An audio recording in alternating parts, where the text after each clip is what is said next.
In the crowded lobby of Westfield Medical Center, 14-year-old Elijah Brown notices 9-year-old Lily Harrison, daughter of tech billionaire James Harrison, having a sensory overload meltdown. While everyone avoids her or films with phones, Elijah kneels beside her with gentle words. Security immediately targets him as a threat. This single moment of compassion will transform both their lives forever, exposing brutal prejudices and leading to an extraordinary bond that nobody could have predicted. The fluorescent lights of Westfield Medical Center buzzed overhead as Elijah Brown sat patiently on a hard plastic chair, clutching the prescription slip for his grandmother in his hand. At 14, Elijah was already accustomed to responsibility beyond his years, having lived with his grandmother in Pinewood Gardens since he was 7 after losing his parents in a car accident. Pinewood Gardens stood in stark contrast to the affluent Westlake neighborhood surrounding it, a forgotten pocket of struggle amid wealth and privilege. His grandmother, Martha Brown, worked 3 cleaning jobs for wealthy families in the area, her body growing more tired each year despite her unwavering spirit. Today, Elijah had insisted on picking up her heart medication while she finished her shift at the Wilsons' house, knowing the 30-minute walk each way would be too much for her after a 12-hour workday. The pharmacy technician had told him it would be another 20 minutes, so he sat watching the diverse crowd of people flow through the medical center lobby, some rushing with urgency, others shuffling with the weight of illness or worry. The noise level in the lobby suddenly increased as a commotion erupted near the main entrance. A small girl with blonde hair was on the floor, hands pressed tightly over her ears, rocking back and forth and making high-pitched sounds that grew increasingly distressed. People stepped around her, some annoyed, others uncomfortable, a few even pulling out phones to record the scene. A harried-looking nanny stood nearby, attempting unsuccessfully to coax the child up while juggling several shopping bags. Elijah recognized the signs immediately, having volunteered in the special education classroom at school. The girl was having a sensory overload, the busy medical center overwhelming her senses completely. Without hesitation, Elijah crossed the lobby and knelt down several feet from the child, making sure not to crowd her space. In a soft, even voice, he said, "Hey there, the lights are pretty bright in here, huh? And all these people make a lot of noise. Can I sit here with you until it feels a little better?" The girl continued rocking, but her sounds quieted slightly at his calm presence. Elijah noticed her designer clothes and the expensive watch on the nanny's wrist, realizing this was no ordinary child. Just as he began to hum a gentle, soothing melody, a security guard named Conrad Matthews rushed toward them, walkie-talkie already raised to call for backup. "Hey you, get away from her now," he barked, roughly grabbing Elijah's shoulder. "What do you think you're doing?" The commotion drew even more attention, and people began gathering to watch. Elijah tried to explain, "She's having sensory overload. I was just trying to help her calm down." Conrad tightened his grip, his face skeptical and harsh. "Yeah, right. Step back now." At that moment, a sleek black Tesla pulled up outside, and a tall man in an impeccably tailored suit strode through the entrance, his presence commanding immediate attention. James Harrison, founder and CEO of Harrison Technologies, one of the most valuable companies in America, looked around with growing alarm until he spotted his daughter on the floor with Elijah nearby in the grip of security. "What's happening here? Lily? Rebecca, what's going on?" he demanded of the nanny, who launched into a flustered explanation about Lily becoming overwhelmed while they waited for him. James turned his cold blue eyes toward Elijah, suspicion instantly hardening his features. "Who is this? Why is he near my daughter?" Conrad immediately straightened his posture. "Mr. Harrison, sir. We caught this kid trying to approach your daughter. Don't worry, we're handling it." Elijah felt his heart pounding as he tried again to explain, "Sir, I was only trying to help.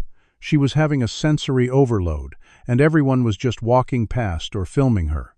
James Harrison looked at Elijah with open distrust, taking in his worn sneakers and the public school logo on his sweatshirt. "Rebecca, get Lily to the car," he commanded, then turned to Conrad. "Call the police. I want him questioned for attempted kidnapping." The accusation hit Elijah like a physical blow. Attempted kidnapping? He had only tried to help when no one else would. As Rebecca struggled to move Lily, who was now sobbing uncontrollably, Martha Brown rushed through the doors, having received a panicked text from Elijah. She took in the scene with horrified eyes, her work uniform still on, hands raw from cleaning chemicals. "Elijah? What's happening? Lord, what's going on?" she cried, pushing through the growing crowd. Conrad blocked her path. "Ma'am, step back. This boy is being detained." Martha's voice rose with indignation and fear. "That's my grandson. What are you talking about? Elijah would never hurt anyone." The commotion had drawn the attention of the medical center's security chief, who approached with a tablet in hand. "Mr.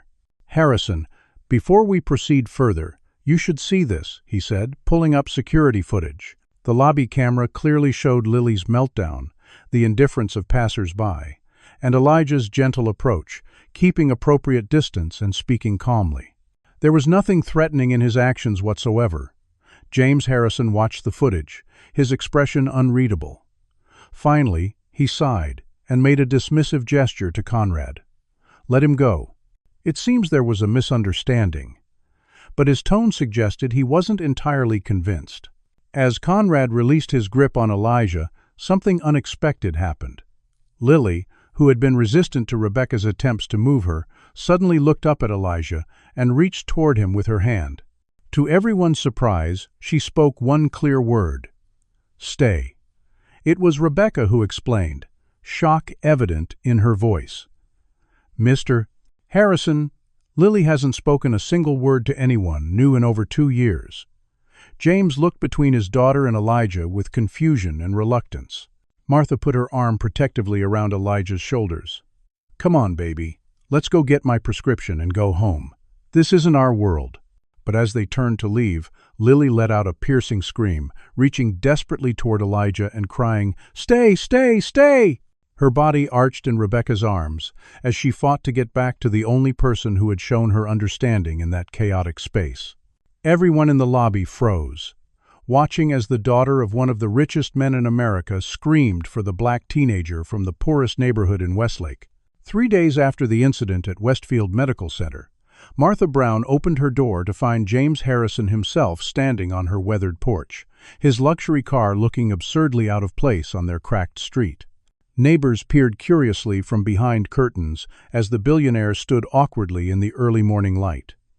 Martha, still in her work uniform from her night shift, regarded him with wary eyes. "Mrs. Brown, I apologize for coming unannounced," James began, his usual commanding tone somewhat subdued. "May I come in? I have a proposal that could benefit both our families." Martha hesitated but finally stepped aside, allowing him into their modest home. Inside, James took in the spotlessly clean but cramped living room with its mismatched furniture and carefully patched curtains. Framed academic certificates and honor roll notifications for Elijah covered one wall, a testament to his achievements despite their circumstances. "Mrs. Brown, since the incident with Lily at the medical center, she has been extremely agitated. She refuses to interact with her usual caretakers and has mentioned your grandson repeatedly." Martha listened silently as James continued, explaining that his wife Victoria had organized a rotation of highly qualified nannies and therapists for Lily after her autism diagnosis 3 years ago, but none had connected with her the way Elijah seemed to. "I'll be direct," James said, folding his hands in his lap. "One of Lily's regular caretakers recently quit, and I'd like to offer you the position. The salary would be 3 times what you currently make, with benefits and a flexible schedule to accommodate Elijah's school hours." Martha's eyes widened at the figure he named. It was more money than she had ever made, enough to fix their leaking roof and perhaps even start a college fund for Elijah. But suspicion quickly replaced surprise. "Why me? You have resources to hire anyone." James shifted uncomfortably. "Because Lily responds to your grandson, and I believe having you there might help facilitate that connection in a controlled environment." Martha understood the unspoken part. He wanted Elijah's influence, but under strict supervision. "I already clean for the Wilsons, the Taylors, and Dr. Patterson's family," Martha began, but James interrupted. Mrs. Wilson informed me yesterday that they no longer require your services. Martha's face fell. The Wilsons represented nearly half her income, and she had cleaned for them for 7 years. James had the grace to look slightly embarrassed. A coincidence, I assure you, but perhaps timely. Will you at least consider my offer? When Elijah returned home from school that afternoon, Martha sat him down and explained James Harrison's proposal. Elijah's initial reaction was hesitation. "Grandma, after how they treated us. That security guard nearly dislocated my shoulder, and Mr. Harrison was ready to have me arrested." Martha sighed, her hands showing the premature age brought on by years of harsh cleaning chemicals. "Baby, sometimes we have to make difficult choices. The Wilsons let me go, and this pays more than all my current jobs combined." 2 days later, Martha and Elijah stood at the gate of the Harrison estate, a sprawling property that seemed to occupy its own private world separate from the struggles of Pinewood Gardens just 5 miles away. The security guard who admitted them did so with obvious reluctance, scrutinizing their IDs twice before allowing the car that James had sent for them to proceed up the winding driveway. The Harrison mansion revealed itself gradually, a modern architectural masterpiece of glass, steel, and stone set against meticulously landscaped grounds. Inside, they were met by Rebecca, who led them through a maze of pristine spaces to a sunlit room where James waited with a woman who could only be Victoria Harrison. Tall and slender, with the same blonde hair as Lily, Victoria wore an expression of barely concealed disdain as she assessed Martha and Elijah. "So this is the boy," she said, her voice cool and clipped. James nodded, making introductions that Victoria acknowledged with the barest minimum of politeness. "Rebecca will show you your duties, Mrs. Brown," James said. "Elijah, would you like to see Lily? She's in her sensory room at the moment." As they walked through a wing of the house dedicated entirely to Lily, Elijah noticed the staff watching him closely, some with open suspicion. A stern-looking man in a suit discreetly followed several paces behind them, clearly security personnel assigned to monitor him. The sensory room was a marvel of technology and design, with adjustable lighting, textured walls, and specialized equipment. Lily sat in the corner, methodically arranging colored blocks into patterns only she understood. When she saw Elijah, her whole demeanor changed. She didn't smile or speak, but her body language shifted from tense to receptive. For the next 2 hours, Elijah sat quietly near Lily, occasionally offering blocks or following her lead in various activities. By observing her closely, he began to understand her nonverbal cues and the patterns in her behavior. Later that week, during their 3rd visit, Elijah made a discovery that astonished even James. While working with Lily on a simple tablet app, Elijah noticed she kept trying to access the calculator function. When he opened it for her, her fingers flew across the numbers with remarkable speed and precision. "Mr. Harrison," Elijah called softly, "I think you should see this." James watched in amazement as Lily solved complex mathematical equations almost instantaneously. "How did you know?" he asked Elijah, genuine surprise in his voice. Elijah shrugged. "I didn't. I just paid attention to what she was trying to tell us." Over the next few weeks, Elijah developed a communication system for Lily using color-coded cards and simple symbols that allowed her to express basic needs and preferences. The progress was remarkable, with Lily's therapist Dr. Chen noting that she had made more advancement in 3 weeks than in the previous year. However, not everyone at the Harrison household welcomed these developments. Victoria remained coldly civil, speaking to Martha only to issue instructions and largely ignoring Elijah's presence.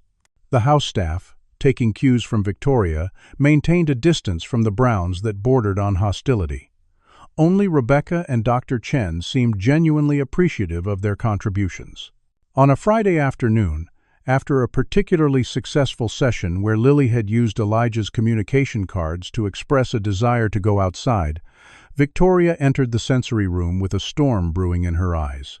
"My sapphire and diamond bracelet is missing from my dressing room," she announced, her gaze fixed accusingly on Elijah. "It was there this morning before your arrival." Martha, who had been organizing Lily's lunch, straightened with indignation. "Mrs. Harrison, what exactly are you suggesting?" Victoria's voice was ice. "I'm not suggesting anything. I'm stating a fact. The bracelet is gone, and security needs to conduct a search of anyone who had access to that wing today." James entered the room, drawn by the tension. "Victoria, is this necessary? I'm sure there's a reasonable explanation." But Victoria was adamant. "It's worth $50,000, James. I want everyone searched, including them." The security personnel who had been shadowing Elijah stepped forward. "Young man, please empty your pockets and submit to a search." The accusation hung in the air like poison, and Lily, sensitive to the emotional atmosphere, began to rock anxiously. The security check was thorough and humiliating. Elijah stood with his arms outstretched as hands patted down his clothing, emptied his backpack onto a table, and even checked inside his shoes. Martha watched with tears of anger and shame in her eyes, her hands clenched at her sides. When no bracelet was found, Victoria showed no relief or remorse. Instead, she sniffed dismissively and said, "Well, it must be somewhere. Perhaps in areas we haven't checked yet." Her meaning was clear, even without direct accusation. The suggestion that they might have hidden the bracelet somewhere to retrieve later hung heavily in the air. James cleared his throat uncomfortably. "I apologize for the inconvenience. You're both free to go for the day. We'll see you on Monday." The drive home was silent, with Martha staring straight ahead and Elijah looking out the window at the passing landscape that separated their worlds.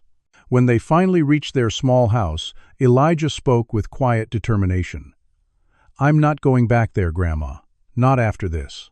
Martha sank into her worn armchair, exhaustion etched into the lines of her face. "Elijah, the money." But Elijah shook his head firmly. "Some things cost too much even when they're paying you. They think we're thieves just because of where we live and what we look like. That's not a price I'm willing to pay." The weekend passed with Martha making phone calls to former employers, trying to secure additional cleaning work to make up for what they would lose by refusing the Harrison position. On Sunday evening, their doorbell rang, revealing James Harrison once again on their porch. This time, he looked genuinely distressed. "Mrs. Brown, Elijah, please hear me out. I've come to apologize personally for what happened." Martha reluctantly invited him in, and James explained that Lily had regressed significantly since their departure, refusing to eat or engage with anyone. "Victoria was wrong to accuse you," he admitted, running a hand through his usually perfect hair. "I should have stopped it immediately. Please consider returning, at least for Lily's sake. She needs you both." Elijah remained silent, his expression unreadable. Martha looked between her grandson and the billionaire, weighing dignity against necessity. James continued, his voice dropping to a more sincere register than they had heard before. "I understand your reluctance. In addition to a formal apology, I'm prepared to establish an education fund for Elijah, enough to cover any college he might wish to attend, regardless of whether you continue working for us." The offer was substantial, potentially life-changing. Martha looked to Elijah, leaving the decision to him. After a long moment, Elijah spoke. "I'll come back for Lily. Not for the money or the college fund, but things need to change." James nodded quickly. "Of course. I give you my word." When they returned to the Harrison estate on Monday, there was a noticeable shift in the atmosphere. James had clearly spoken to the staff, who now treated Martha and Elijah with stiff politeness rather than suspicion. Victoria, however, was another matter entirely. Her displeasure at their return was palpable, and she implemented new security protocols that felt targeted specifically at Elijah. All rooms were to be locked when not in use. Staff were instructed to report any movement through the house that seemed unusual. Personal items were to be stored in lockers near the service entrance rather than brought into the main house. Despite these new measures, Elijah focused on working with Lily, expanding her communication system and helping her develop ways to express more complex thoughts and needs. On Wednesday afternoon, while working with pattern recognition exercises, Lily suddenly became agitated, pulling at Elijah's sleeve and pointing frantically at her tablet. Using the communication system, she typed out a message that made Elijah's heart sink. I took pretty blue thing. Shiny. From mother's room. Elijah quietly asked Rebecca to get James, who arrived quickly, concerned about Lily's agitation. When Elijah explained what Lily had communicated, James closed his eyes briefly before calling for Victoria. She entered the sensory room with her customary chill, which only intensified when James explained the situation. "Lily, sweetheart," James said gently, "can you show us where you put the blue bracelet?" Lily, using Elijah's communication cards, indicated her collection of treasures, a special box where she kept objects with interesting textures or visual properties. James opened it to reveal Victoria's sapphire bracelet nestled among smooth stones, ribbon snippets, and small toys with interesting tactile qualities. Victoria's face flushed with anger rather than embarrassment.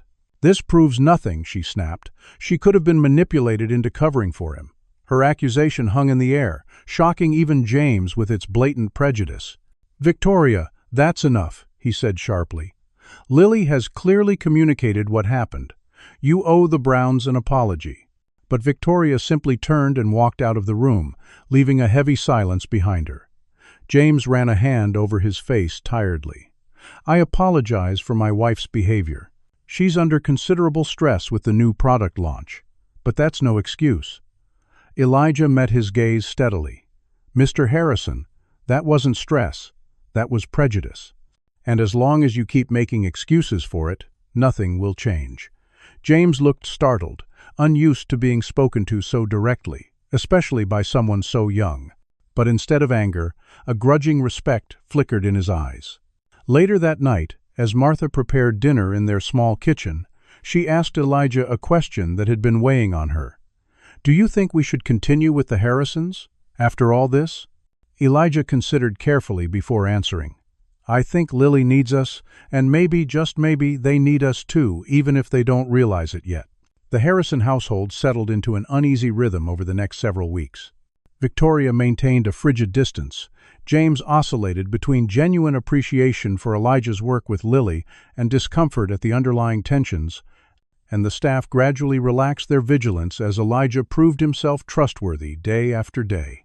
Lily continued to make remarkable progress, now using the communication system Elijah had developed to express increasingly complex thoughts and needs. Then came the morning when everything changed. Martha was preparing Lily's breakfast when Rebecca hurried into the kitchen, her face pale. "Mrs. Brown, have you seen the morning news?" she asked, holding out her tablet. The headline blazed across the screen. "Tech billionaire James Harrison extends helping hand to underprivileged teen." Below it was a photo of Elijah and Lily in the gardens of the Harrison estate, clearly taken with a telephoto lens from beyond the property walls. Martha read the article with growing dismay. It portrayed James as a benevolent savior who had taken in a disadvantaged youth from Westlake's troubled Pinewood district and was providing opportunities otherwise unimaginable to someone from his background. There was no mention of Elijah's academic achievements or the specialized communication system he had developed for Lily. Instead, it painted him as a charity case, the grateful recipient of Harrison's generosity. By the time James arrived in the kitchen, followed shortly by a furious Victoria, the article had been shared thousands of times across social media platforms. "This is a disaster," Victoria hissed. "Do you have any idea what this will do to our privacy, to our security?" James looked genuinely concerned, but for different reasons. "How did they get that photo? The property is supposed to be secure." Elijah, who had joined them and read the article, felt a burning sense of humiliation. "They make it sound like you rescued me from some terrible fate," he said quietly. "Like I should be grateful just to be allowed in your house." James had the grace to look uncomfortable. "That's not how I see it, Elijah. The media distorts everything for clicks and views." The damage, however, was already done. The story spread rapidly, picked up by national outlets, and framed in ways that reinforced stereotypes about both wealth and race. Comments sections filled with predictable narratives, some praising James for his charity, others questioning his motives in bringing a troubled teen into his home, and still others speculating about Elijah's character and intentions. The attention spilled over into both their lives. At Westlake Academy, Elijah faced a mixture of newfound attention and suspicious glances. Some teachers suddenly showed special interest in his work, while certain classmates made cutting remarks about him using a rich white girl to get ahead. Meanwhile, the Harrison estate began receiving concerning communications, including thinly veiled threats about the dangers of bringing outsiders into their world. Security was doubled, and James insisted on having a driver take Martha and Elijah to and from their home each day, which only added to the fishbowl sensation. Through it all, Elijah remained focused on Lily, whose sensitivity to atmosphere meant she was acutely aware of the increased tensions despite everyone's attempts to shield her. One afternoon, while working with Lily on mathematics exercises that had become their shared passion, Elijah made a stunning discovery. Lily had been drawing the same pattern repeatedly over several days, a complex sequence of numbers and symbols that initially seemed random. But as Elijah studied it more closely, he began to recognize a mathematical elegance to the pattern, a solution to a problem he had seen James working on for Harrison Technologies' new algorithmic trading platform. "Lily," he asked carefully, "what are you showing me?" Using the communication system, Lily typed out a simple message: "Fix Daddy's mistake. Numbers wrong." Elijah compared Lily's pattern to what he remembered of James's work and realized she had identified a fundamental flaw in the algorithm and provided an elegant solution. That evening, after Lily had gone to bed, Elijah hesitantly approached James in his home office. "Mr. Harrison, I think there's something you should see," he said, showing him Lily's work and explaining his interpretation. James studied the pattern with growing amazement, then quickly pulled up his own work on his computer. "This is incredible," he murmured, eyes moving rapidly between Lily's pattern and his screen. She saw what an entire team of PhD mathematicians missed. For the first time, James looked at Elijah with genuine respect rather than cautious tolerance. "And you recognized what she was doing. That's remarkable in itself." The next morning, James called an emergency meeting with his development team, presenting Lily's solution without initially revealing its source. The team was impressed and immediately began implementing the changes. However, when word spread through the company about the mathematical breakthrough coming from James's autistic daughter, facilitated by the charity case kid, reactions were mixed. Board member Richard Kensington requested a private meeting with James, which Elijah accidentally overheard while delivering some of Lily's work to James's home office. "James, the board is concerned about the company's image with all this media attention," Kensington said, his voice carrying through the partially open door.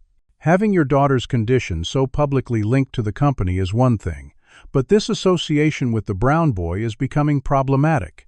Several major shareholders have expressed reservations." James's response was measured but firm. "Lily's work is revolutionary, Richard, and without Elijah we would never have accessed it." Kensington lowered his voice, but Elijah could still hear him clearly.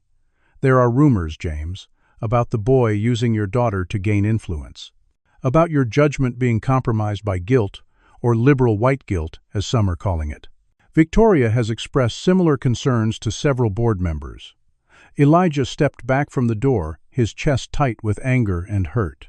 Even here, in his work with Lily, he was seen as suspect, his motives questioned because of his race and economic background. The next day brought another blow. Lily came home from her private school in tears, using the communication system to express that other children had been told by their parents not to play with her because of her new friend. One mother had apparently complained to the headmaster about security concerns now that Lily was associating with that boy from Pinewood. James was furious when he heard this, calling the headmaster directly to address the prejudice. But Victoria used the incident as ammunition in an increasingly bitter campaign against Elijah's presence. "This is exactly what I warned you about," she told James during a heated argument that echoed through the halls.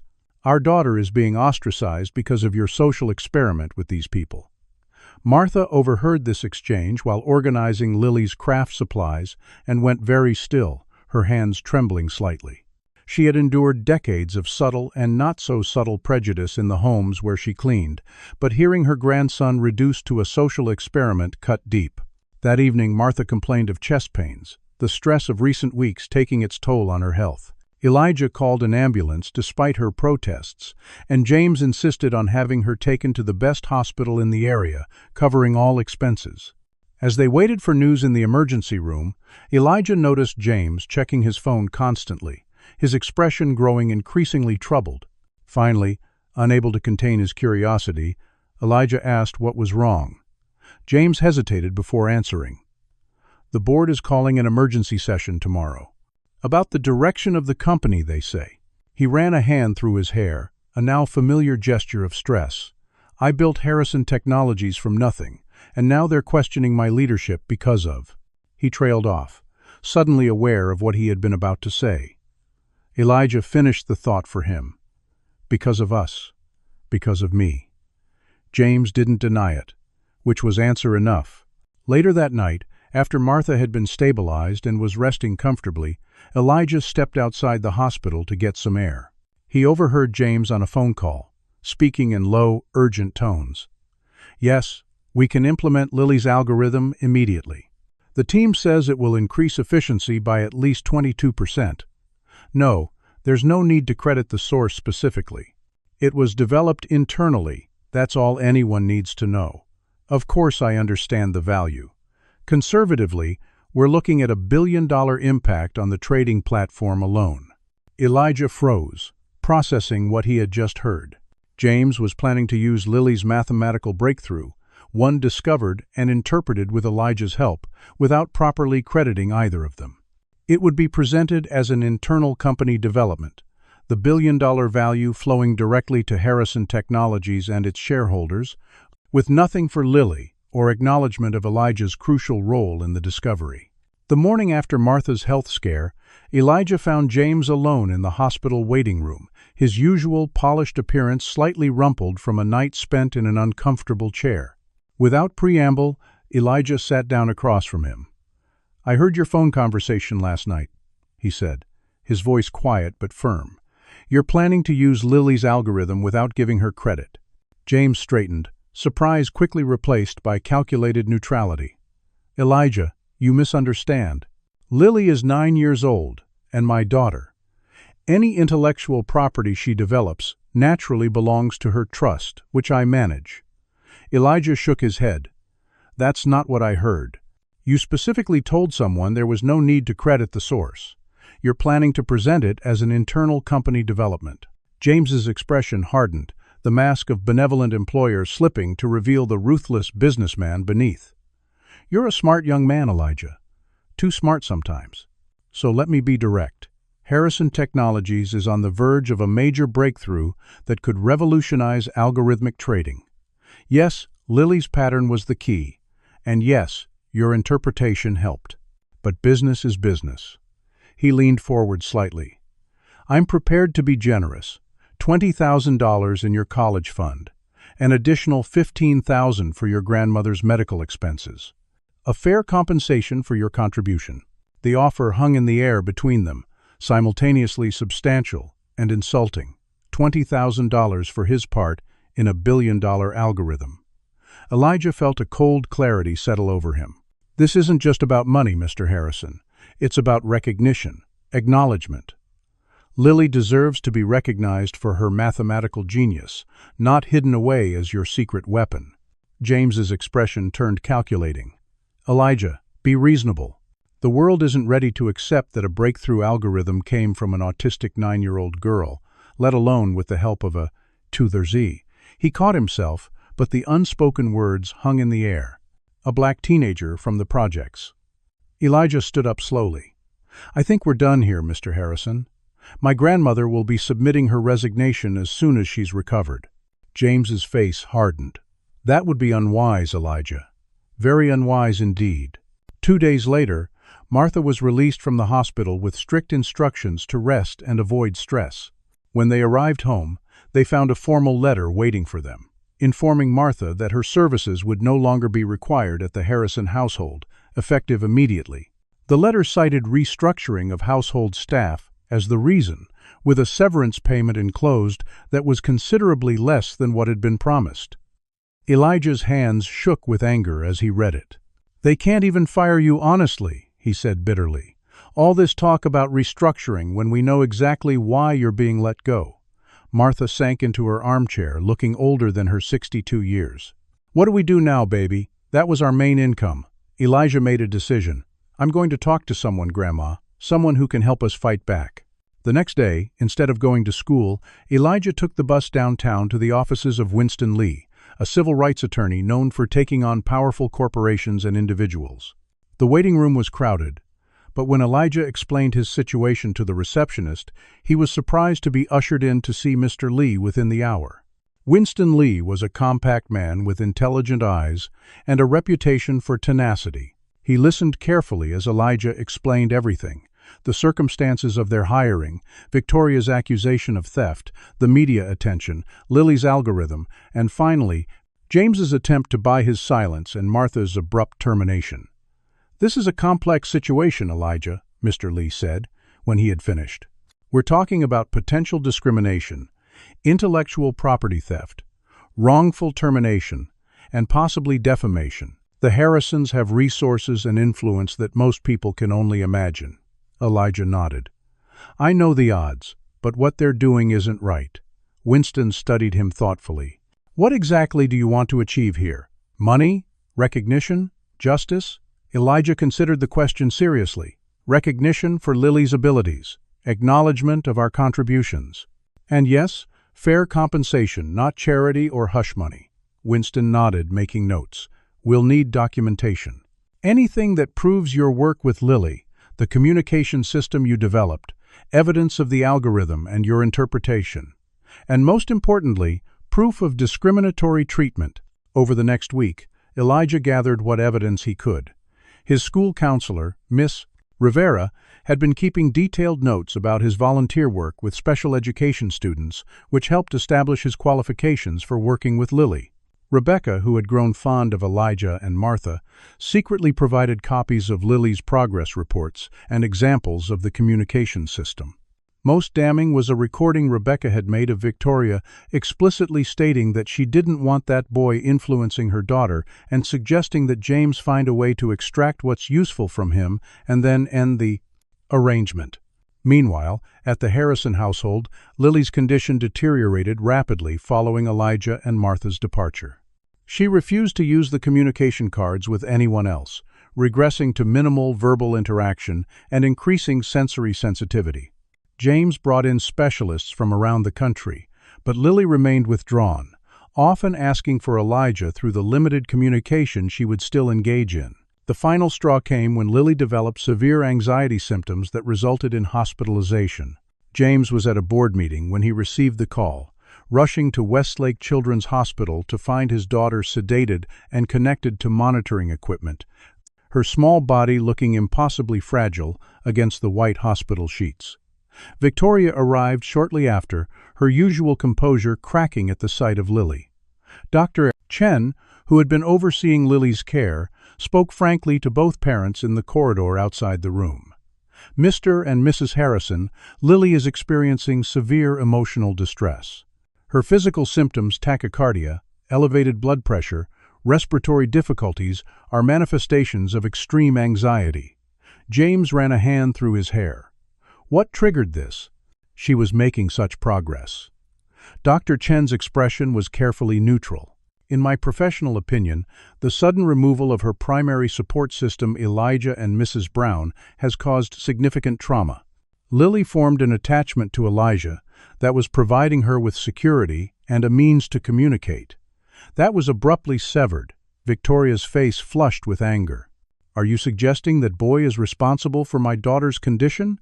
Dr. Chen met her gaze steadily.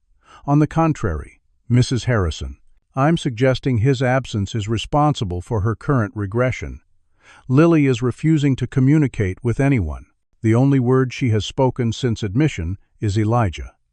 James looked between the doctor and his wife, conflict evident in his expression. Finally, he pulled out his phone and stepped away to make a call. When he returned, his face was grim. "He refused to come," he told Victoria quietly. "Said he would only speak to us through his attorney now." For the first time, genuine fear flickered across Victoria's face as the consequences of their actions began to take shape. That evening, As Elijah sat with his grandmother reviewing their dwindling finances, his phone rang with an unknown number. When he answered, he was surprised to hear Lily's doctor on the line. "Elijah, this is Dr. Chen. I'm calling about Lily. Her condition is deteriorating, and you seem to be the only one she's asking for." Elijah's grip tightened on the phone. "Why are you calling me and not her parents?" Dr. Chen sighed audibly.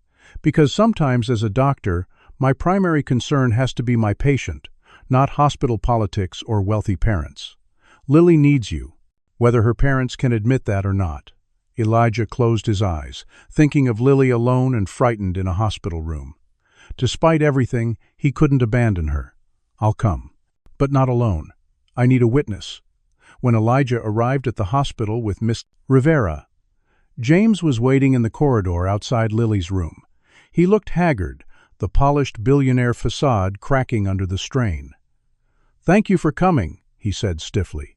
"Doctor, Chen thinks you might be able to help calm her." Elijah nodded coldly. "I'm here for Lily, not for you." Inside the room, Lily lay curled on her side, facing away from the door. When Elijah quietly said her name, she turned slowly, her eyes widening in recognition. For the first time in days, she sat up and reached for the tablet beside her bed. Using the communication system Elijah had taught her, she typed out a message that made his heart clench. "You came back. Everyone leaves. Not you." As Elijah worked to calm Lily and re-establish their connection, he noticed her repeatedly trying to access a specific folder on her tablet. When he helped her open it, he found dozens of recordings Lily had made using the tablet's camera. To his astonishment, many were of meetings James had held in his home office, recordings made through the partially open door of the adjoining room, where Lily often played quietly. Among them was a detailed discussion about implementing her algorithm without attribution, with James explicitly directing his team to ensure the mathematical breakthrough was presented as internally developed with no connection to Lily or Elijah. As Lily watched him view the recording, she typed another message. "Help me tell truth. Daddy taking my numbers." Elijah looked from the tablet to Lily's determined face, understanding dawning. "You knew what they were doing. You've been collecting evidence." Lily nodded solemnly, then typed, "Not fair. Our work. Both of us." In that moment, Elijah realized that Lily understood far more than anyone had given her credit for, and that she had just handed him the key piece of evidence for their case. The news of Harrison Technologies being investigated for racial discrimination and intellectual property theft broke on a Tuesday morning, sending shockwaves through the business world. The company's stock plummeted 11% before noon, as investors reacted to headlines questioning the origin of their revolutionary new algorithm. Tech blogs that had been celebrating James Harrison's genius days earlier were now speculating about the credibility of a discrimination lawsuit filed by the family of a gifted African-American teen who allegedly made significant contributions to the company's latest breakthrough. Inside the Harrison mansion, chaos reigned. James spent hours locked in his home office with lawyers and PR consultants, emerging only for a hastily arranged press conference, where he read a carefully worded statement denying all allegations and characterizing Elijah as a promising young man who misunderstood the nature of his role in our household. The camera flashes illuminated the strain on his face as reporters shouted questions about Lily's condition and her alleged role in developing the algorithm.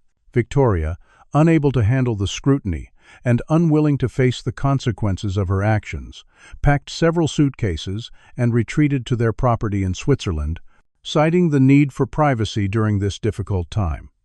Her departure created another wave of negative press, with commentators questioning why she would leave the country while her daughter remained hospitalized.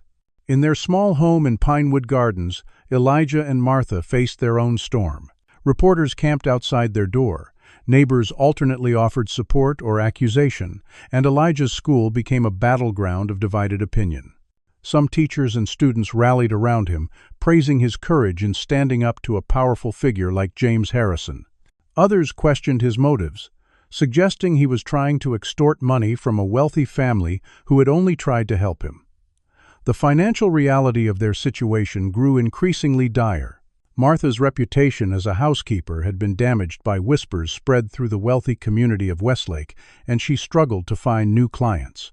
The medical bills from her hospitalization mounted, and their modest savings dwindled rapidly. Winston Lee worked on their case pro bono, but legal proceedings moved slowly, and the Harrisons' team of attorneys filed motion after motion to delay and complicate the process. Unexpected support came from surprising quarters. 3 of Harrison Technologies' competitors reached out with scholarship offers for Elijah, recognizing both his academic potential and the publicity value of associating with him. Dr. Chen continued to advocate for Lily's well-being, documenting her progress when Elijah visited and her regression when he was absent. Rebecca provided additional evidence of Victoria's discriminatory behavior, eventually resigning her position in protest when asked to testify against Elijah. Most surprising was the community that formed around the Browns. Families from Pinewood Gardens brought food and offered help with bills.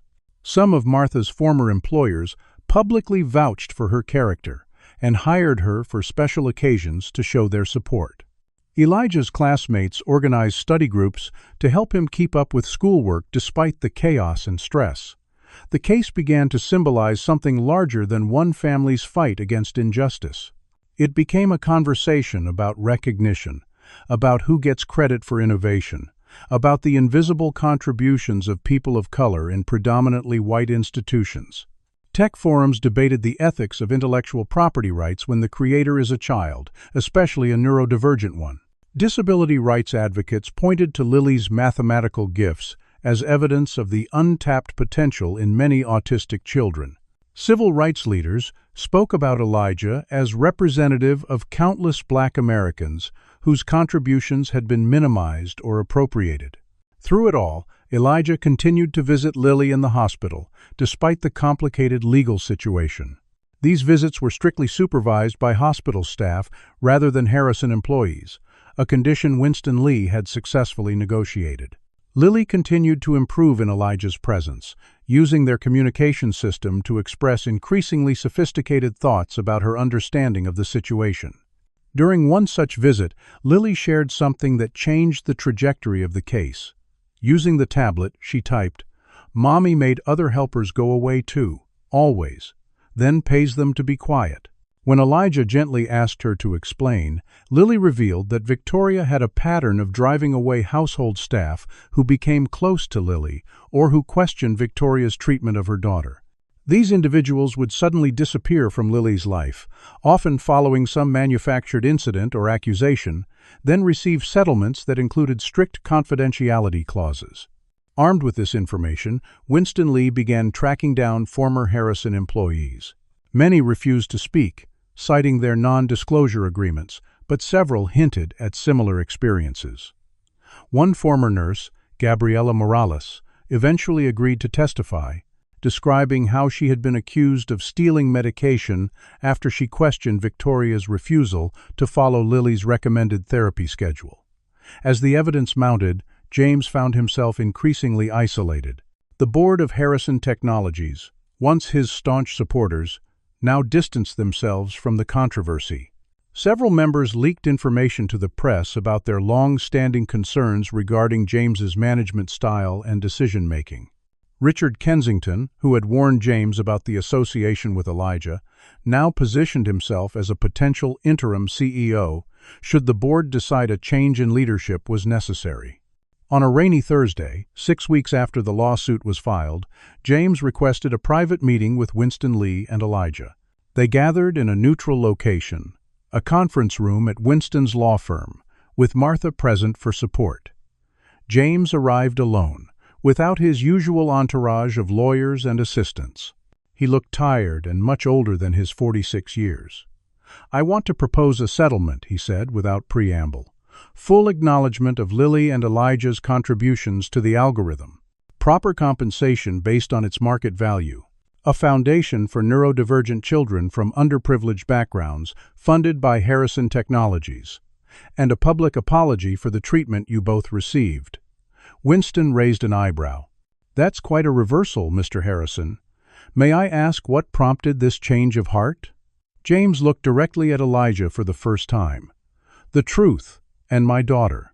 She refuses to come home or communicate with me until, in her words, you fix what you broke." The settlement offer seemed too good to be true, and indeed complications arose almost immediately. Victoria, upon hearing of James's proposal, filed for legal separation and contested his authority to make decisions regarding the family's personal wealth. She hired her own legal team to challenge the settlement, claiming that James was acting out of emotional distress and manipulation rather than sound business judgment. Meanwhile, the board of Harrison Technologies convened an emergency session to discuss whether James should be temporarily relieved of his duties pending resolution of the controversy. James fought these challenges with unexpected determination. He presented the board with comprehensive evidence of Lily's mathematical contributions, making it clear that proper attribution was not only ethically correct, but necessary for the company's future patent applications. He released personal financial records showing Victoria's history of using family funds to silence former employees who had conflicts with her. Most surprisingly, he publicly acknowledged his own complicity in the discrimination Elijah had faced, admitting in a press conference that he had failed to recognize and address prejudice within my own household, to the detriment of a remarkable young man and ultimately my own daughter. Public opinion, which had been divided, began to shift in favor of James's apparent redemption narrative. The story of a powerful man acknowledging his mistakes and seeking to make amends resonated with many. However, Elijah remained cautious, aware that public performance did not always reflect private intentions. The turning point came during a deposition where Victoria was questioned about her treatment of Elijah and Martha. Under skilled cross-examination by Winston Lee, Victoria's carefully constructed facade cracked. She made several overtly prejudiced statements, including the damning admission that she had initially suggested installing additional security cameras specifically to monitor people like them in the household. When pressed about what she meant, her response, "You know exactly what kind of people I'm talking about," spoke volumes. The video of this deposition was never intended for public release, but somehow footage found its way to social media, where it went viral within hours. The backlash was immediate and severe. Victoria's friends in Westlake society distanced themselves, unwilling to be associated with such explicit prejudice. Several charities where she held board positions asked her to step down. Harrison Technologies stock took another hit as customers questioned whether they wanted to support a company associated with these views. By the time the judge called all parties together for a settlement conference, the power dynamics had shifted dramatically. Victoria attended with a new legal team, her previous attorneys having withdrawn from the case. James sat separately with his counsel, the distance between the couple palpable. Winston Lee represented Elijah and Martha with quiet confidence, while a court-appointed guardian ad litem was present to represent Lily's interests. After hours of negotiation, a comprehensive settlement was reached. Lily and Elijah would receive full credit for their contributions to the algorithm, along with substantial financial compensation. Harrison Technologies would establish and fund the promised foundation for neurodivergent children from underprivileged backgrounds. Martha would receive compensation for wrongful termination and medical expenses, plus additional damages for the discriminatory treatment she had endured. The company would implement comprehensive diversity and inclusion training with regular audits to ensure compliance. As the settlement was being finalized, a reporter outside the courthouse asked Elijah what he planned to do with the substantial sum he would receive. His answer, broadcast on evening news programs across the country, spoke volumes about his character. This was never about money. It was about recognition, about acknowledgement that someone like me could make a valuable contribution. But since you asked, the first thing I'm going to do is make sure my grandmother never has to clean another house for the rest of her life. The lawsuit settlement transformed the lives of everyone involved in ways both expected and surprising. For Elijah and Martha, the financial compensation provided immediate security and long-term stability. They moved from their small house in Pinewood Gardens to a comfortable home in a mixed-income neighborhood, close enough for Elijah to continue attending his school, but far from the memories of struggle and discrimination. Martha, true to Elijah's word, retired from cleaning houses and focused on her health and on supporting the foundation that had been established as part of the settlement. For Harrison Technologies, the fallout was complex. The company's stock initially suffered from the negative publicity, but the innovative algorithm eventually proved so valuable that investor confidence returned, albeit with increased scrutiny. The board implemented the required diversity and inclusion initiatives, though many observers questioned whether these changes reflected genuine commitment or mere compliance. James Harrison found himself in the unfamiliar position of public redemption narrative. His acknowledgement of prejudice within his company and household, coupled with his apparent commitment to making amends, resonated with many who saw him as an example of how powerful white men could take responsibility and create change. Others remained skeptical, viewing his actions as calculated damage control rather than sincere transformation. Victoria Harrison retreated from public life entirely, filing for divorce and relocating permanently to Europe. Rumors circulated about substantial settlements paid to former household staff, who came forward with additional accounts of mistreatment, though these were never officially confirmed. For Lily, the changes were the most profound. With proper credit for her mathematical abilities came appropriate educational resources and recognition of her unique way of processing the world. The communication system Elijah had developed was refined and expanded, allowing her to express increasingly complex thoughts and emotions. She divided her time between living with James and attending a specialized school that nurtured both her mathematical gifts and her social development. Most surprisingly, the lawsuit and subsequent media attention sparked a national conversation about intersectional issues of race, disability, and economic opportunity. Educators pointed to Elijah and Lily's collaboration as an example of what could be achieved when diverse perspectives were valued and supported. Disability rights advocates highlighted how Lily's abilities had been overlooked or dismissed until Elijah provided appropriate communication tools. Civil rights organizations used the case to illustrate how racial bias could manifest even in supposedly progressive environments.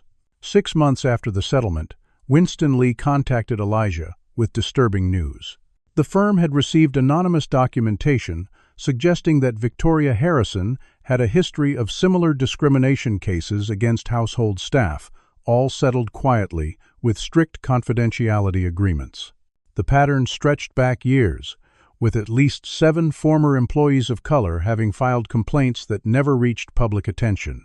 "This changes the nature of what happened to you and your grandmother," Winston explained carefully. "It suggests not isolated incidents, but a pattern of behavior that James Harrison may have been aware of and chose to enable or ignore." Elijah absorbed this information with a mixture of anger and vindication. It confirmed what he had sensed all along, that the discrimination he and Martha had faced was not unusual but part of a systemic problem within the Harrison household. Winston continued, his expression grave. "There's more. We've been approached by attorneys representing some of these former employees. They believe your case has created an opening for them to speak about their experiences despite the NDAs. They're asking if you would be willing to join them in a class action suit against Victoria Harrison personally." Elijah sat with this request for several days, weighing the potential benefits of further legal action against the cost of reopening wounds that had only begun to heal. He discussed it with Martha, with his school counselor, Miss Rivera, and finally with Dr. Chen, who had become something of a mentor to him in the months since the settlement. "This isn't just about what happened to us anymore," he told Martha as they sat at their new kitchen table, sunlight streaming through windows that didn't leak when it rained. "It's about all the people who didn't have the evidence we had, or the support, or the luck of having someone like Winston Lee believe in them." Martha studied her grandson's face, noting the maturity that had settled there, replacing the carefree expression of earlier years. "You've grown up faster than you should have had to," she said softly. "Whatever you decide, I'm with you." As Elijah considered the class action suit, another complication arose. James Harrison requested a meeting, arriving at their new home without entourage or pretense. He looked different than Elijah remembered, smaller somehow, with new lines of strain around his eyes. "I've heard about the potential class action," he said without preamble when they were seated in the living room. "I want you to know that I had no knowledge of those other cases. Victoria handled household staff matters, and the settlements were structured through separate legal entities to keep them from my attention. Elijah regarded him skeptically. That's convenient. James didn't flinch at the accusation. It's the truth, but it's also not an excuse. I should have known. I should have paid attention to what was happening in my own home. My ignorance was willful, and that makes me complicit. He leaned forward, his expression earnest. I'm not here to ask you to drop the case. I'm here to tell you that I won't contest it. In fact, I'm prepared to testify about the culture that existed in our household if that would help bring justice to others who were wronged. The sincerity in his voice gave Elijah pause. Why? Why now, after everything? James was quiet for a moment before answering. Because of Lily. Because she sees things with a clarity that I've lost somewhere along the way. And because she asked me a question I couldn't answer. If you're sorry about Elijah, why aren't you sorry about the others too? The class action suit proceeded with James's unexpected cooperation. His testimony about the household culture he had permitted, and in some ways encouraged, was devastating to Victoria's defense. Former employees came forward with stories that echoed Elijah and Martha's experiences, accusations of theft, arbitrary dismissals, racial microaggressions that became increasingly overt. Through depositions conducted via international legal channels, Victoria maintained that she had done nothing wrong, that the employees had been terminated for legitimate reasons, and that any settlements had been made simply to avoid negative publicity. Her denials, however, grew less credible as the evidence mounted. The case attracted national attention, with legal experts debating the enforceability of NDAs in cases involving discrimination and civil rights violations. Corporate leaders nervously reviewed their own settlement practices, concerned about potential precedents that might expose past behaviors. Civil rights organizations pointed to the case as evidence of how wealth and power could be used to conceal patterns of discrimination. On the day Victoria's attorneys were scheduled to present their defense, an unexpected development changed everything. James Harrison submitted to the court a detailed accounting of all settlements paid to former household staff over the previous decade, along with internal communications showing that Victoria had specifically targeted employees of color for heightened scrutiny and eventual termination. He had obtained these records through his position as the primary funder of the family office that had handled the settlements. The evidence was overwhelming. Victoria's legal team requested an immediate recess to confer with their client, and when court resumed the following day, they proposed a comprehensive settlement that exceeded the plaintiff's initial demands. As the judge reviewed the terms, Elijah noticed James sitting alone at the back of the courtroom, his expression both relieved and profoundly sad. After the hearing concluded, Elijah approached him. "Thank you for doing the right thing," he said simply. James nodded, his eyes tired. Too late for many people who deserved better, but hopefully not too late to create some real change. As they stood in the marble corridor of the courthouse, an unexpected figure appeared. Lily, accompanied by Dr. Chen, walked slowly toward them, her tablet clutched tightly in her hands. When she reached them, she typed a message and showed it first to her father, then to Elijah. "Truth makes things right. Truth first, then healing." The wisdom in those simple words, coming from a child who had been underestimated by nearly everyone in her life, struck Elijah deeply. In that moment, he realized that the lawsuit had never really been about money or even recognition. It had been about truth and the power that comes from refusing to let injustice remain hidden. As media cameras flashed around them, capturing the unlikely tableau of the billionaire, the doctor, the autistic child, and the black teenager who had changed the trajectory of all their lives, Elijah thought about how far they had come and how much further there was still to go. 1 year after the class action settlement, Elijah stood at the podium of Westlake Academy's auditorium, addressing the student body as valedictorian. His journey from the struggling student from Pinewood Gardens to the top of his class had not been smooth or simple. The months following the lawsuits had brought both opportunity and challenge, with some doors opening while others closed firmly in his face. "True progress," he told his classmates, "is not measured by isolated success stories like mine. It's measured by how we change the systems that make such stories exceptional rather than expected. In the audience, Martha sat proudly beside Winston Lee, who had become something of a mentor to Elijah. Beside them, somewhat surprisingly, were James and Lily Harrison. James had maintained a careful, respectful distance after the lawsuits, aware of the complex dynamics between them, but Lily had insisted on attending the graduation to support her friend.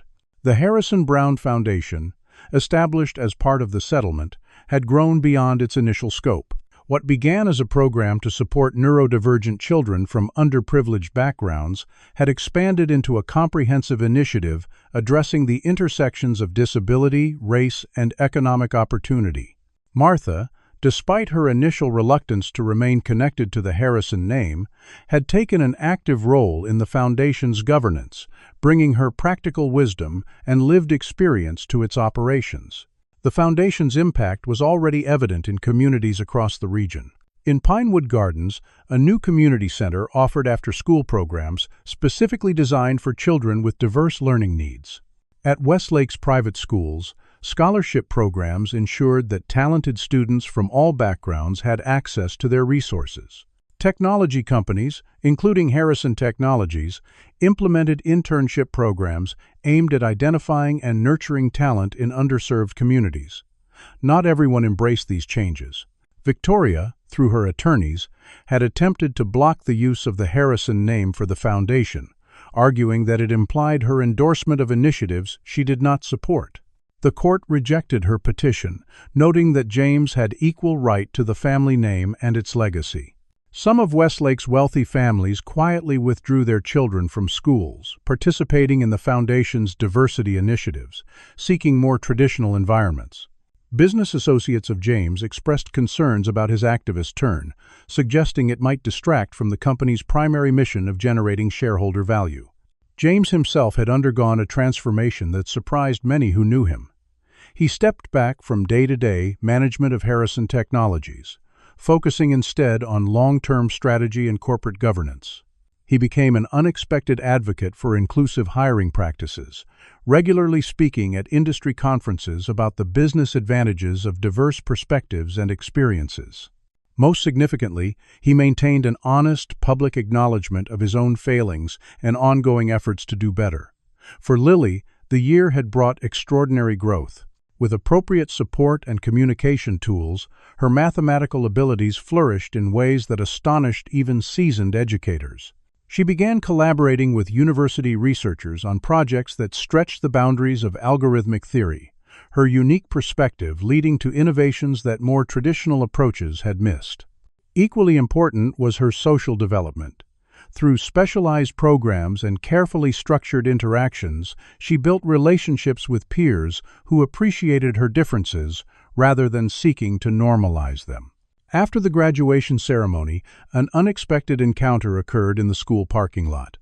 Victoria Harrison, who had returned to the United States for a brief visit, approached Martha as she walked to her car. The two women had not seen each other since the courtroom, and tension immediately filled the air between them. "Mrs. Brown," Victoria began stiffly, "I wanted to speak with you privately." Martha regarded her warily, but nodded for her to continue. Victoria seemed to struggle with her words, pride battling with some other emotion. "The foundation," she finally said. "I've been reading about its work. It seems effective." Coming from Victoria, this grudging acknowledgement was remarkable. Martha nodded again, waiting. "I've been in therapy," Victoria continued, the admission clearly difficult for her. "My attorney suggested it as part of image rehabilitation, but it's become more than that. I've had to confront some uncomfortable truths about myself and my behavior." She paused, then added, "I'm not asking for forgiveness. I just wanted you to know that I recognize the harm I caused to you and your grandson." Martha studied the woman before her, noting the designer clothes and perfect makeup that remained unchanged, but also seeing the uncertainty that now shadowed her once imperious expression. "Recognition is the first step," she said finally. "What matters is what you do with that knowledge going forward." When Elijah learned of this conversation later that evening, his reaction was complex. Part of him resented Victoria's attempt at reconciliation, viewing it as too little, too late. Another part recognized the difficulty of acknowledging one's prejudices and beginning the work of change. "Do you think she's sincere?" he asked his grandmother as they sat on the porch of their home, watching fireflies illuminate the summer evening. Martha considered the question carefully. "I think she's beginning a journey that most people never even start. Whether she completes it isn't for us to judge." The following week brought another development. James requested a meeting with Elijah to discuss the future of the algorithm they had jointly developed.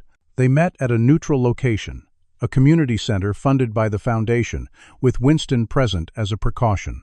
Harrison Technologies is planning to open source the core mathematical principles behind the algorithm, James explained. The board initially opposed the idea, arguing that our competitive advantage would be lost.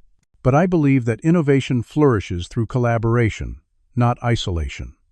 Elijah was surprised but intrigued. What changed their minds? James smiled slightly. Lily. She presented a mathematical proof, demonstrating that open-sourcing certain components while retaining proprietary elements would actually accelerate development and strengthen our market position. The board couldn't argue with the numbers, even if they disagreed with the philosophy. The open-source announcement sent ripples through the tech industry. Competitors scrambled to understand the strategy, investors questioned the decision, and technology publications debated whether this represented genuine corporate responsibility or clever marketing.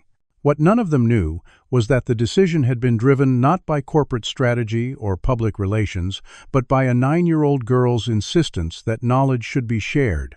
As summer progressed, Elijah prepared for college, having accepted a full scholarship to MIT, where he planned to study computational neuroscience, inspired by his work with Lily. Martha, freed from financial concerns for the first time in her life, focused on her health and on mentoring younger women from Pinewood Gardens. James continued his corporate reform efforts, facing resistance from board members who worried about the impact on short-term profits. And Lily thrived in an educational environment custom-designed to meet her unique needs and nurture her extraordinary gifts. On a warm August evening, as Elijah packed for his move to Massachusetts, he received an unexpected message from James. Attached was a legal document and a brief note. "The board is moving to replace me as CEO. They claim my focus on ethical practices and diversity initiatives has distracted from our core business. I'm fighting it, but my position is precarious. Before they can act, I want to ensure that you and Lily retain control of the algorithm's future development and application. The attached document transfers patent rights to a trust in both your names." Elijah stared at the message in shock. The intellectual property James was transferring represented potentially billions in future revenue. Beyond the financial implications, it represented trust and respect of a magnitude he had never expected from the man who had once been ready to have him arrested for approaching his daughter. He called Winston immediately, seeking advice on the legal and practical implications of accepting such a responsibility. After consulting with specialists in patent law and technology ethics, Winston confirmed that the transfer appeared legitimate and well-structured. "But Elijah," he cautioned, "this connects your future to the Harrisons in a way that can't be easily undone. Are you comfortable with that?"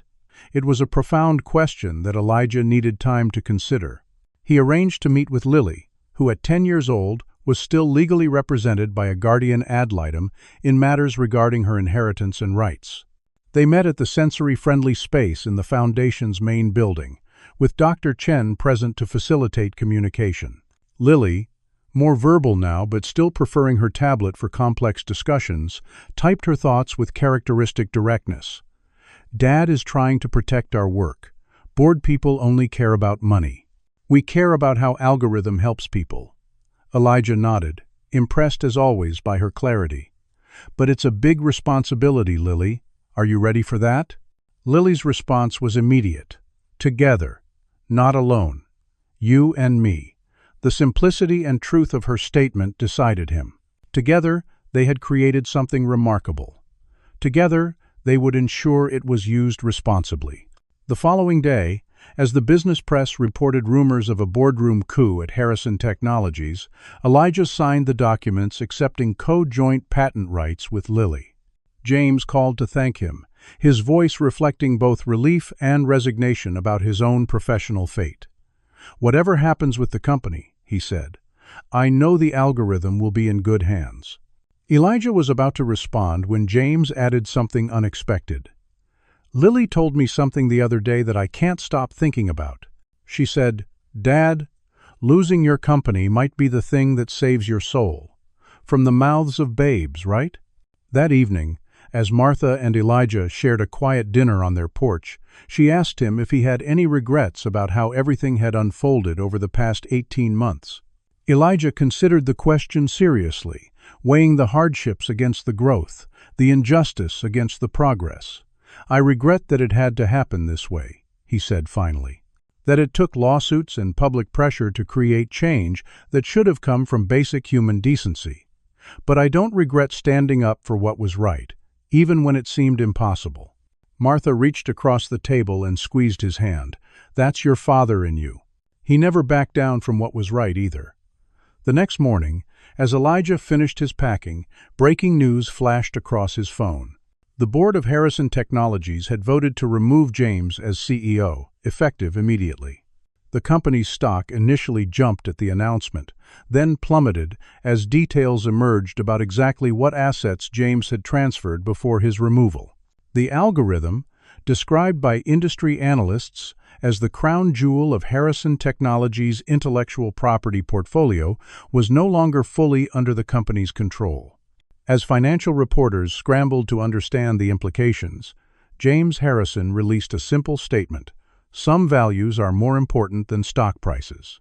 I wish the new leadership well and trust they will honor our commitments to ethical innovation and inclusive practices."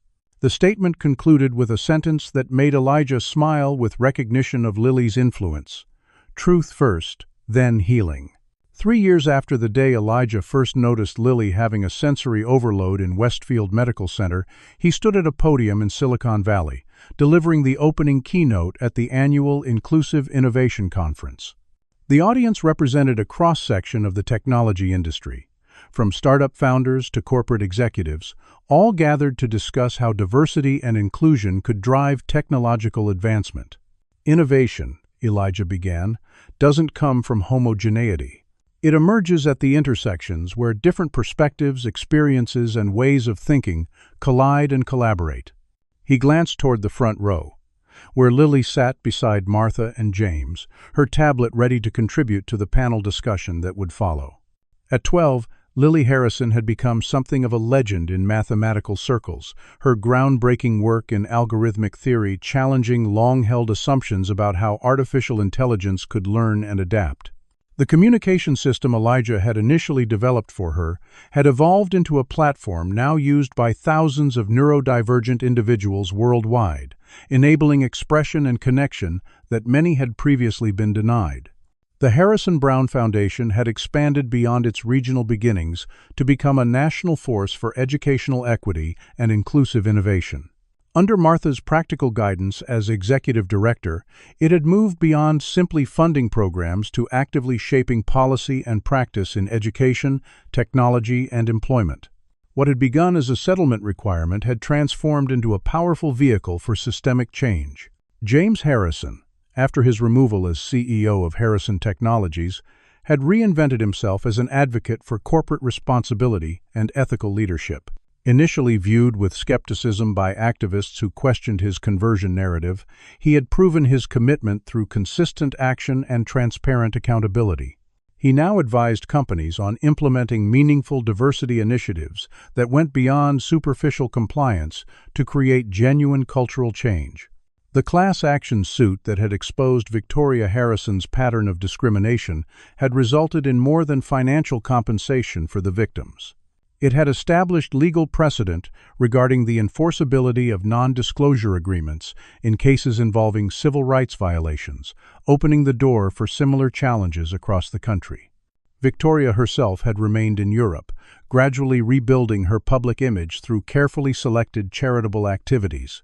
Her divorce from James had been finalized, with financial terms that remained confidential but were rumored to include significant contributions to organizations addressing racial justice and disability rights. Conrad Matthews, the security guard who had roughly detained Elijah during their first encounter, had undergone his own transformation. After being required to complete anti-bias training as part of the settlement, he had discovered a passion for restorative justice work. He now served as the Harrison Brown Foundation's security chief, implementing protocols that emphasized de-escalation and respect.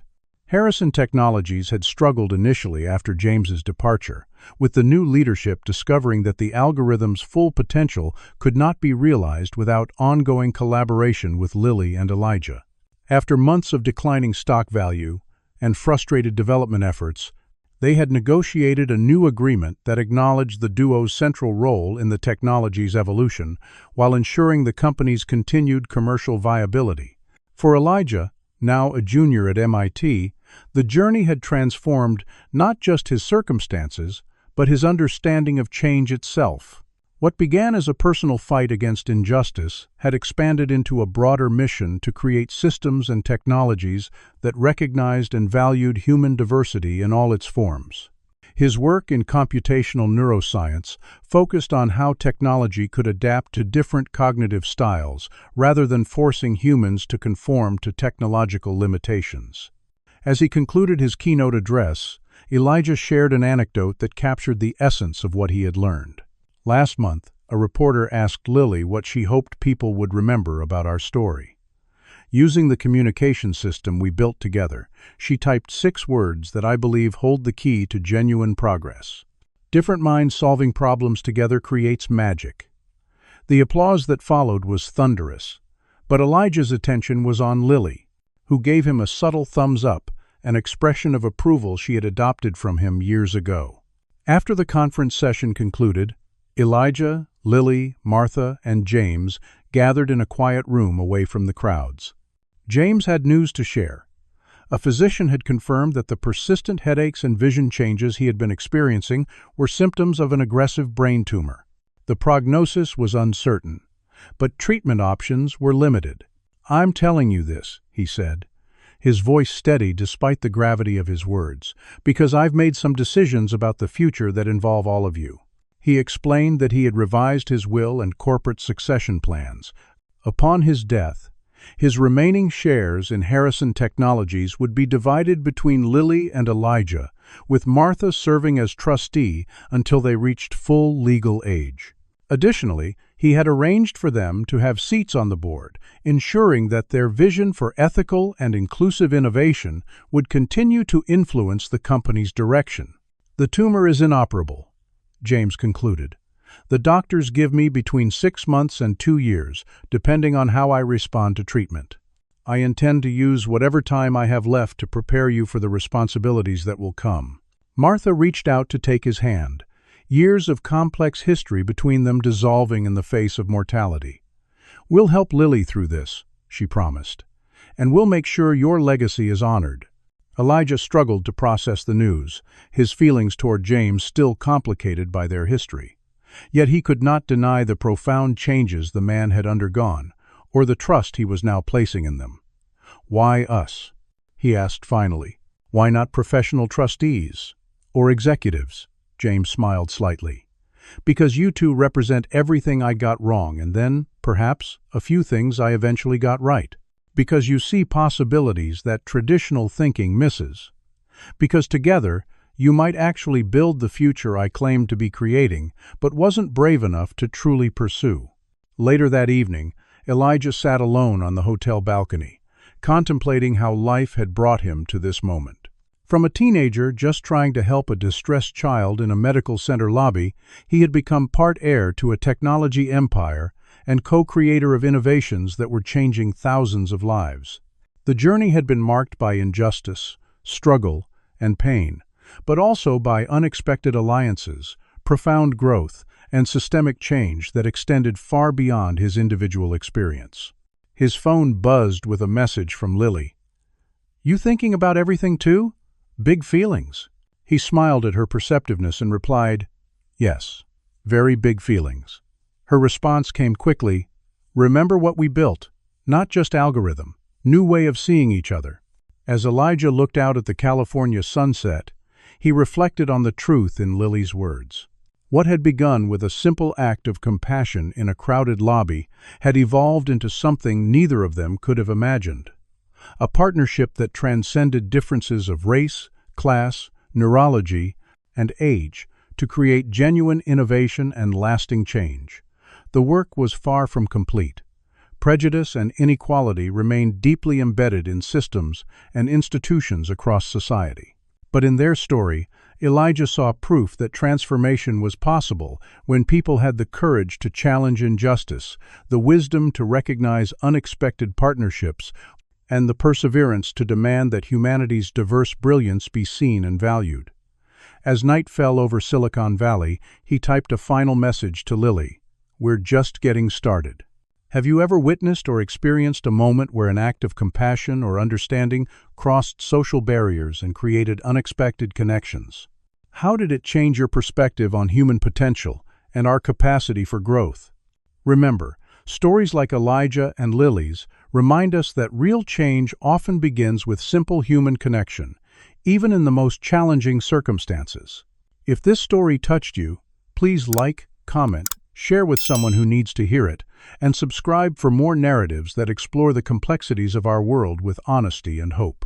Thank you for joining me on this journey, and may we all find the courage to stand for truth, justice, and the recognition of every person's unique gifts.